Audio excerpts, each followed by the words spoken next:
예레미야 제14장 오늘 1절에서 12절까지 봅니다.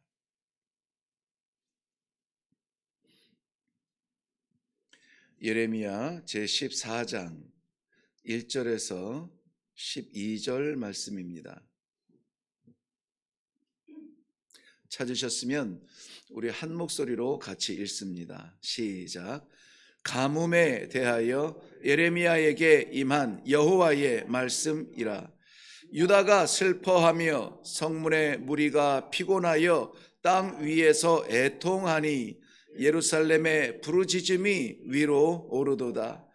귀인들은 자기 사환들을 보내어 물을 얻으려 하였으나 그들이 우물에 갔어도 물을 얻지 못하여 빈 그릇으로 돌아오니 부끄럽고 근심하여 그들의 머리를 가리며 땅에 비가 없어 지면이 갈라지니 밭 가는 자가 부끄러워서 그의 머리를 가리는도다. 들의 암사슴은 새끼를 낳아도 풀이 없으므로 내버리며 들나귀들은 벗은 산 위에 서서 승냥이 같이 헐떡이며 풀이 없으므로 눈이 흐려지는도다. 여호와여, 우리의 죄악이 우리에게 대하여 증언할지라도 주는 주의 이름을 위하여 일하소서. 우리의 타락함이 많으니이다. 우리가 주께 범죄하였나이다.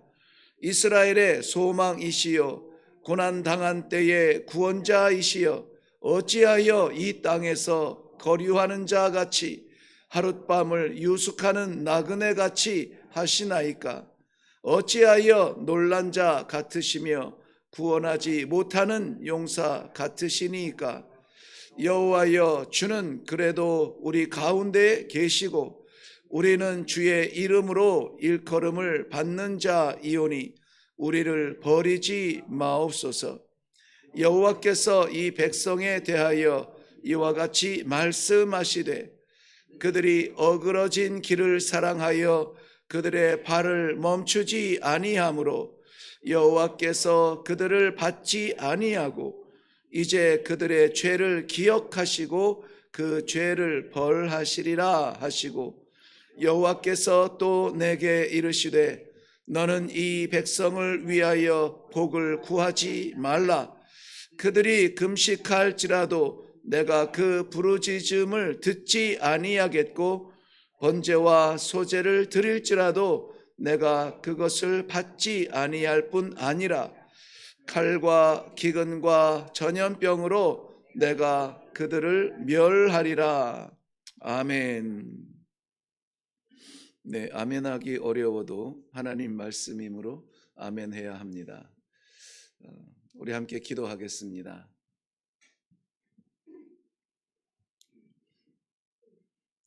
우리는 무사 안일 태평성대를 늘 구하지만 때로는 우리의 가는 길을 막으시고 우리의 부족함을 탓하시며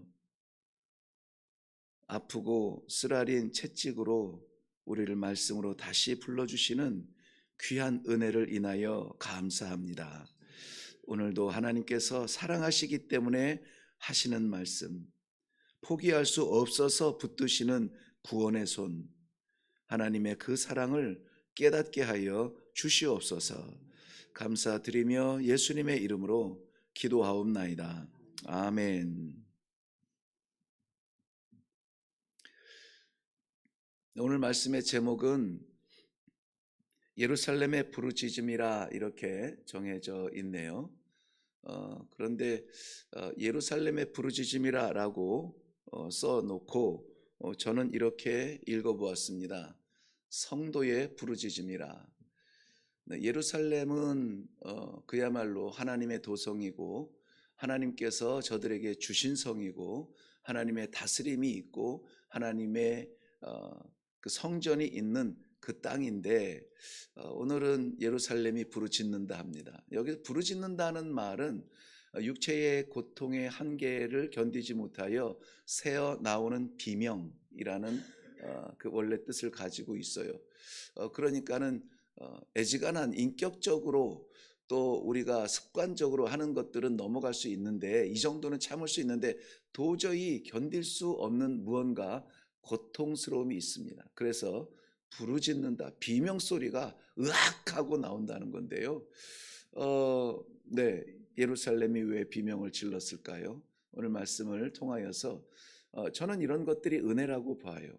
어, 가보지는 않았지만 우리 그 38선이라고 해야 되나요?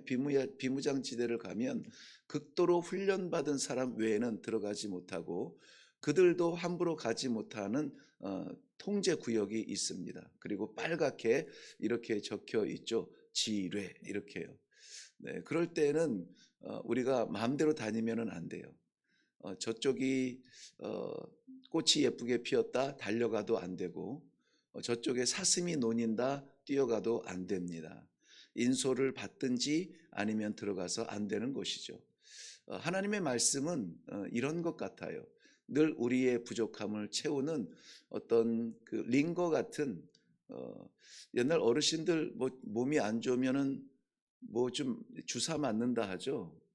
그런 영양제 같은 걸로 우리가 여기기 쉬운데, 물론 우리의 절대 부족함을 채우는 절대 생명의 말씀이기도 합니다. 그러나 때로는 우리가 가지 말아야 될 것, 붙잡지 말아야 될 것, 보지 말아야 될 것 속에 있을 때에는 단호하게 말씀해 주시는 것은 우리를 향한 사랑입니다. 오늘 말씀은 드라마로 본다면은 이 세 단락으로 분명하게 이렇게 소제목을 정할 수 있는데요. 첫째는 가뭄이에요. 가뭄. 오늘 1절에 그렇게 시작하죠.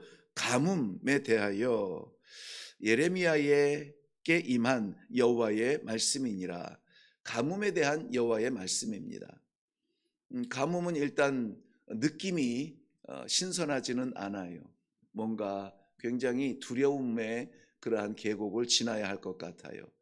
그렇기 때문에 이것을 하나님께서 직접 말씀하지 아니하시고 선지자 예레미야를 통해서 말씀하시는데, 이것을 전달해야 되는 예레미야도 깜짝 놀라는 거죠. 아니 하나님 주의 백성이에요. 주의 사랑하는 백성입니다. 어떻게 이러시려고요? 아직 나타난 현상은 아니에요. 가뭄 속에 있지는 않아요. 앞으로 올 가뭄인데 그것에 대하여서 말씀하실 때 너무 끔찍한 거예요. 어떻게 그 광경을 보시려 합니까? 라고 이 예레미야 선지자가 하나님 앞에 백성들을 대신해서 간구하는 내용, 기도하는 내용이 나와요. 어쩌면 우리의 기도겠죠. 어려운 일을 만나고 이해할 수 없는 일 앞에 있을 때, 넘기 어려운 산 앞에서 하나님 어떻게 내게 이런 숙제를 주시고 어떻게 내가 나보고 이거 헤쳐나가라고요? 나 못합니다. 이렇게 간절하게 기도하는 그러한 내용일 수도 있습니다. 거기에 대하여서 마지막 10절 12절이 하나님의 응답이에요. 너무나 중요한 부분이죠. 하나님께서 응답하시는 겁니다. 예레미야의 뜻대로 응답하셨을까요? 우리의 뜻대로 응답하실까요? 오늘 말씀을 그대로 가감없이 좀 나눌 때에 하나님의 놀라운 사랑의 인도하심을 받을 수 있기를 바랍니다. 가뭄이라고 하는 것은 비가 오지 않음, 이러한 현상을 말하는 것은 아니에요. 느끼시겠지만 하나님의 책망이고 징벌이고 심판입니다. 2절 말씀 보면 이 가뭄을 대하는 유다인들은, 유대 백성들은 슬픔을 쏟아낼 것이고, 나아가서는 예루살렘이 부르짖을 것이다. 말씀드린 것처럼 부르짖음은 어떤 소리를 지름이 아니라 비명 소리가 터져 나오는 거거든요. 3절에 넘어가면은 그 예루살렘 안에 있는 귀인들이나 하인들, 극과 극이죠. 귀인들, 하인들, 이 모두 다가 물이 없어 물을 구하러 하인들을 보냈지만, 그때까지도 이 귀인들은 정신 못 차려요. 자기가 누리는 자고 부리는 자고 그런 줄 알아요. 그래서 하인들을 보냅니다. 당신이 가서 해봐, 당신이 가서 찾아봐. 그런데 하인들뿐만이 아니라 귀인들도 둘 다 모든 부류가 마른 우물에서 물을 얻지 못합니다. 그 괴로움과 고통과 부끄러움으로 저들은 자기의 머리를 가린다. 머리를 가린다는 것은 이 부끄러움, 죄스러움에 대한 극도의 표현인데요. 하나님 앞에 마치 자기들이 노출된 듯한 위기를 느끼는 거예요. 그래서 하늘이 볼 수 없도록 자기의 머리를 가리는 거예요. 가려집니까? 가릴 수 없어요. 그래도 할 수 있는 마지막 몸부림이 뭐냐? 머리를 가리는 거였습니다. 4절 말씀에 보면은 밭 가는 자들, 농부들도 그들이 절기에 따라 순서에 따라 땅을 거를 때가 있고 뒤집을 때가 있고 콩을 벼를 심을 때가 있고 물을 줄 때가 있고 하늘의 비를 사모할 때가 있고 열매를 거둘 때가 있습니다. 이른 비와 늦은 비의 은혜가 날마다 해년마다 그렇게 따를 줄 알았는데 웬일입니까? 이른 비와 늦은 비는커녕 땅이 바싹 말라서 저들이 그 땅을 바라보면서 어떻게 해요? 머리를 가리죠.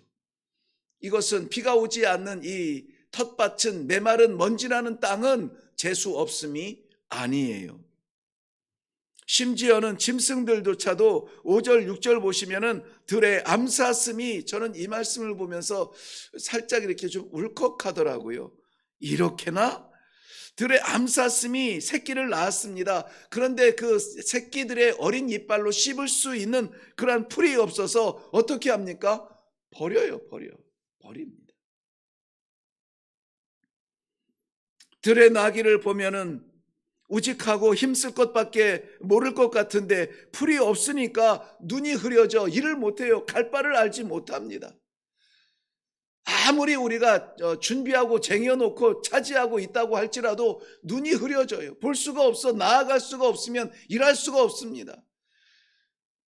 들나귀들의 그 강력한 근육의 그 뼈의 힘도 아무 쓸짝이 없어요.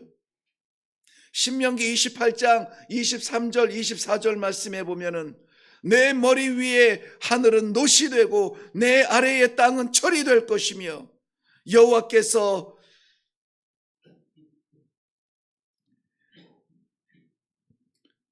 산의 티끌과 모래를 내 땅에 내리시리니 그것들이 하늘에서 내 위에 내려 마침내 너를 멸하리라. 마침내 너를 멸하리라. 누구에게 이 말씀을 하냐면 신명기 28장에 너를 멸하리라 하는 이 말씀이 다름 아닌 불순종하는 자들에게 하시는 심판이에요. 불순종하는 자들을 저주하시는 하나님의 엄히하신 말씀이에요. 멸하리라. 때리겠다는 정도가 아니라 멸하리라. 하나님께서는 분명히 그의 백성들에게 하늘의 것이나 땅의 것이나 땅 아래에 있는 것이나 그 무엇이라도 새기지 말며 그 앞에 절하지 말라. 눈에 보이는 것을 내 앞에 두지 말라. 나는 내 여호와 하나님이라. 네, 하나님이라. 왜 이 눈에 형상을 새기지 말라 했냐면은 형상을 새기게 되면은 아무래도 우리는 보기 좋은 것, 화려한 것, 괜찮아 보이는 것. 그래서 그 예수님의 형상이나 제자들의 형상을 동상으로 세워놓는다거나 그러한 것들이 굉장히 위험한 거예요, 사실은. 예수님의 형상 가운데 예수님이 못생겼을 거라고 추측하지는 않고 또 잘생겼다고 이렇게 기대하지도 않는데 대체로 예수님이 형상화된 것을 보면은 아주 배우 같은 분을 그려놓았어요. 인자하게. 그랬을 것 같은 거예요. 눈에 보이는 거예요. 왜냐하면 우리 판단에는 그런 얼굴에 그러한 인자함 정도가 나타나야 예수님이지라고 하는 우리의 판단이 있는 것이죠. 그 앞에 절하지 말라. 그 앞에 무릎 꿇지 말라.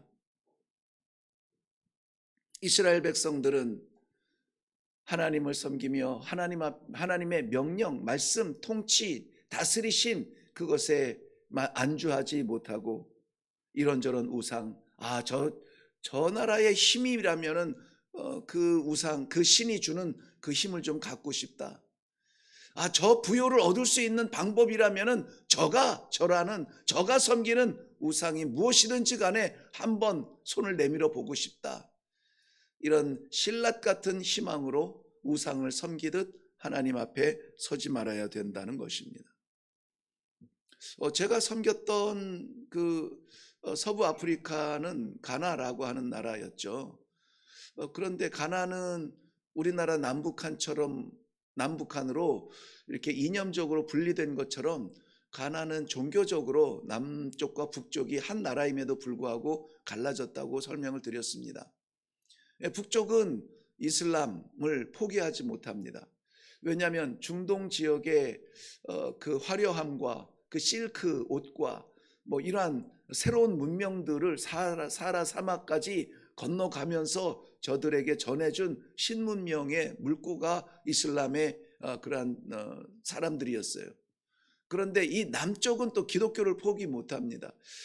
왜냐하면은 서양 사람들이 이 가나에 들어와서 금을 뺏어가고 노예를 잡아가고 뭐 이러한 것을 할 때에 저들이 무력으로 총을 가지고 이렇게 위협을 하면서 총 한 방에 저들은 싸워봤자 화살 하나로 한 명을 죽이는데 총을 한 방 쏘면은 이 총은 여러 명을 죽일 수 있는 하늘에서 꽝 소리가 나면은 우수수 무너지는 그러한 괴력을 가지고 있는 무기를 가지고 있는 신문명의 사람들이었습니다. 그런데 저들은 그 신문명을 가지고 들어와서 자신들의 금을 빼앗아 가고 자녀들을 노예로 잡아가고 남편을 잡아가고 아내는 견디지 못하여 죽으면 바다에 던져버리고 뭐 이러한 일들로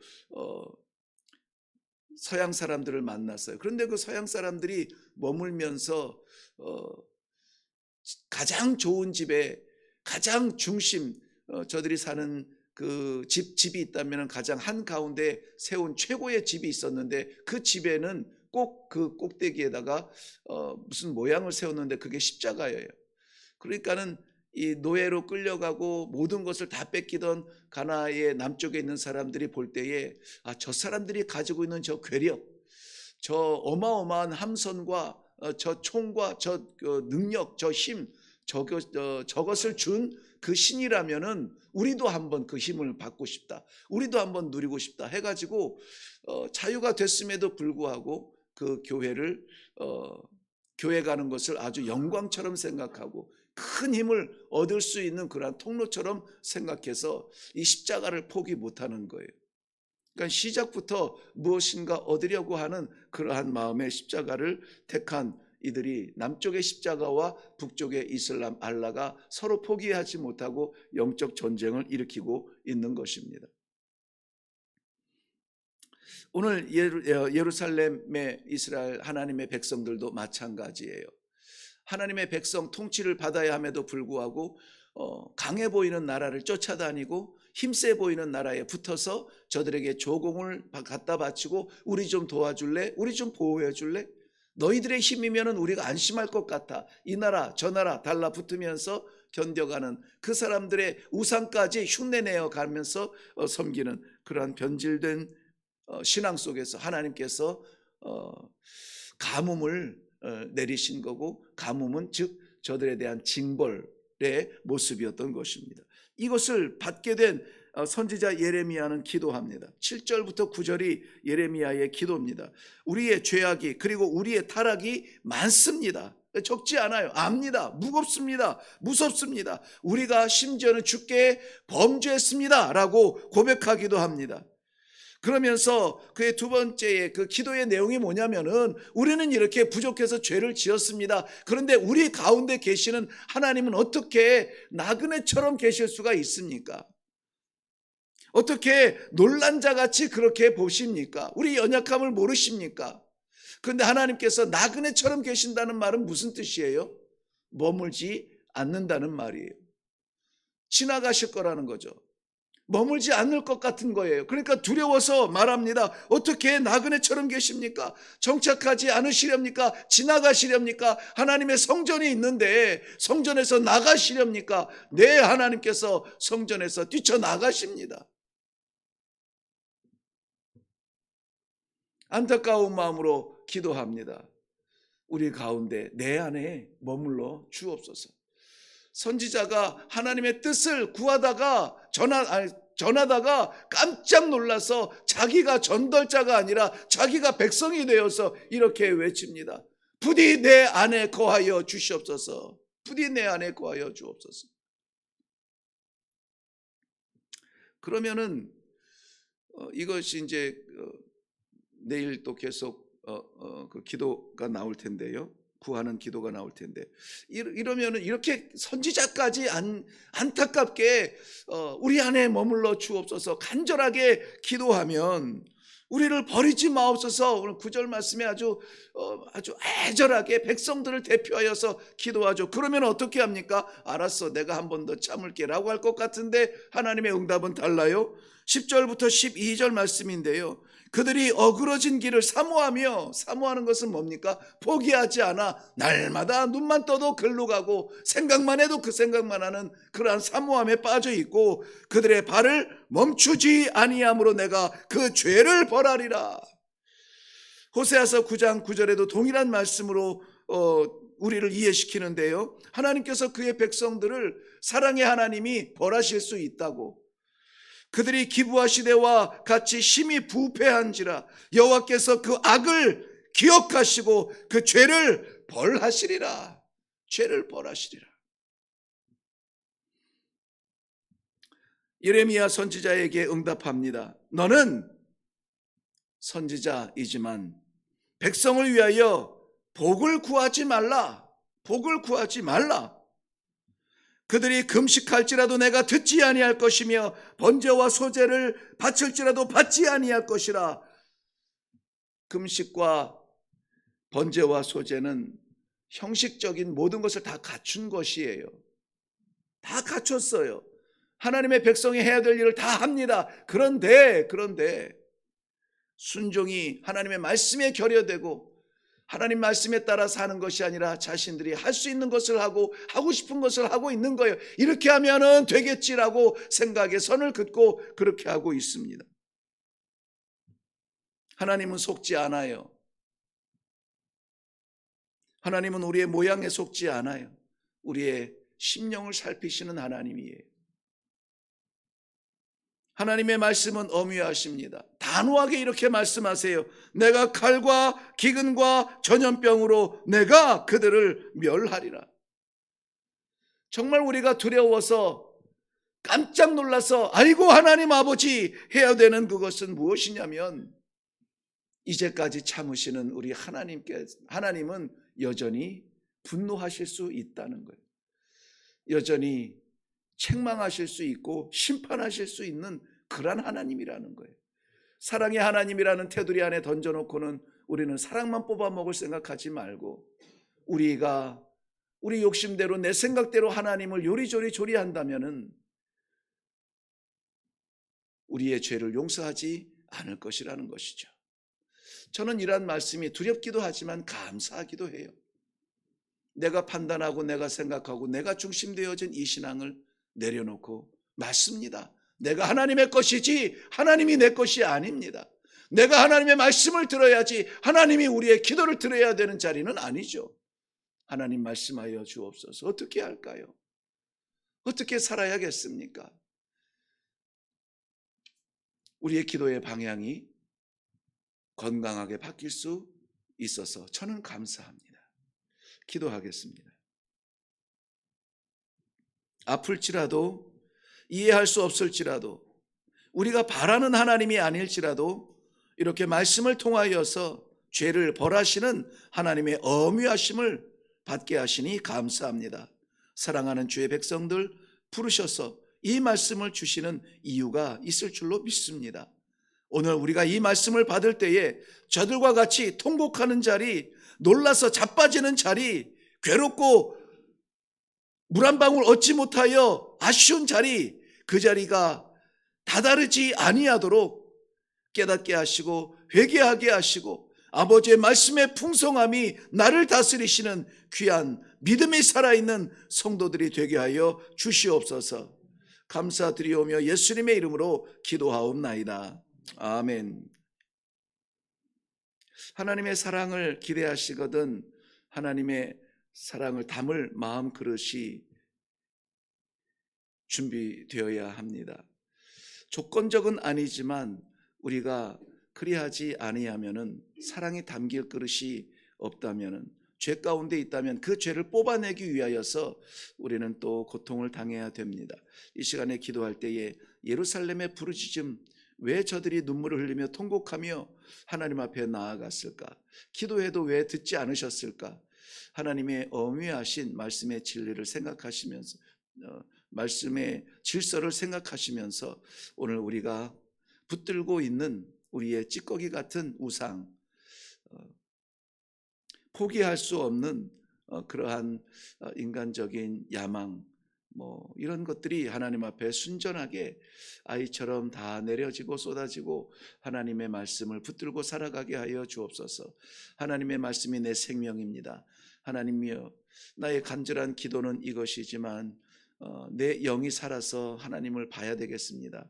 하나님, 맑게 하시고 씻어주시고 용서하여 주시고 다시 하나님 앞에 서서 기도할 수 있도록 은혜를 베풀어 주시옵소서. 우리 같이 기도하며 내려갈 수 있기를 바랍니다. 다 같이 기도하겠습니다.